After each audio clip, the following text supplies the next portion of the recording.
Welcome back. સુરતમાં હર્ષ સંઘવીની બેઠક બાદ પોલીસ એક્શનમાં આવી છે. ઓપરેશન મ્યુલ હન્ટ 2.0 શરૂ કરવામાં આવ્યું છે. એક સાથે ઓનલાઈન ઠગાઈના 40 કેસ નોંધાયા. આ વખતે સાયબર ક્રાઇમની પણ શંકાસ્પદ ભૂમિકા છે. સાયબર ક્રાઇમ આરોપી પકડાયા બાદ એફઆઈઆર કરતી હોવાની ફરિયાદ થઈ છે. સાયબર ક્રાઇમમાં સૌથી વધુ 13 ફરિયાદ નોંધાઈ છે. 4,000થી લઈને 1.5 કરોડ સુધીના કેસ દાખલ થયા છે. માત્ર નાના આરોપી જ પકડવામાં આવતા હોવાની ફરિયાદ થઈ છે. મોટા આરોપી માત્ર વોન્ટેડ જ રહેતા હોવાની ફરિયાદ થઈ. સાયબર ગેંગના નેટવર્કને તોડવા ટીમ દ્વારા તપાસ શરૂ કરાઈ છે.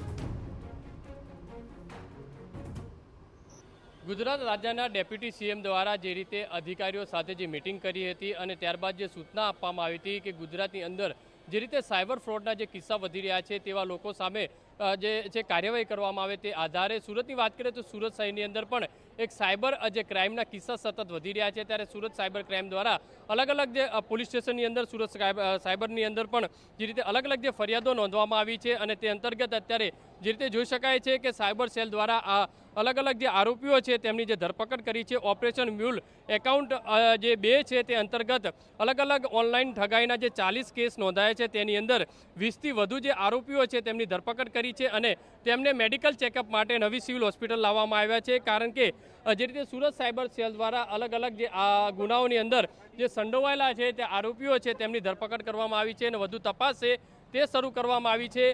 જે રીતે મહત્વની વસ્તુ એ છે કે સુરત શહેરની અંદર 20થી વધુ જે રીતે આરોપીઓ છે અલગ અલગ ગુનાના છે તેમની પણ જે સંડોવાયેલા છે તેમની ધરપકડ કરી છે. અત્યારે જોઈ શકાય છે કે આ જે પોલીસ છે તમામ લોકોને અહીંયા મેડિકલ માટે લાવવામાં આવ્યા છે. સુરતની વાત કરીએ તો સુરત શહેરના અલગ અલગ પોલીસ સ્ટેશનની અંદર પણ જે અનેક જે ફરિયાદ છે તે નોંધવામાં આવી છે. સુરત સાયબર ક્રાઇમની અંદર પણ જે 13 જેટલી જે ફરિયાદ નોંધવામાં આવી છે.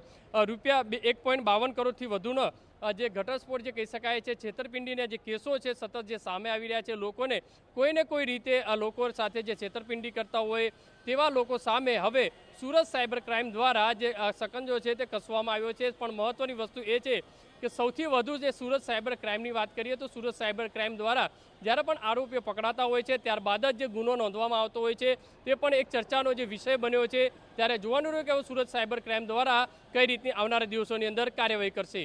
કેમેરામેન સંજય ચંડલ સાથે બલદેવ સુથાર, TV9 સુરત.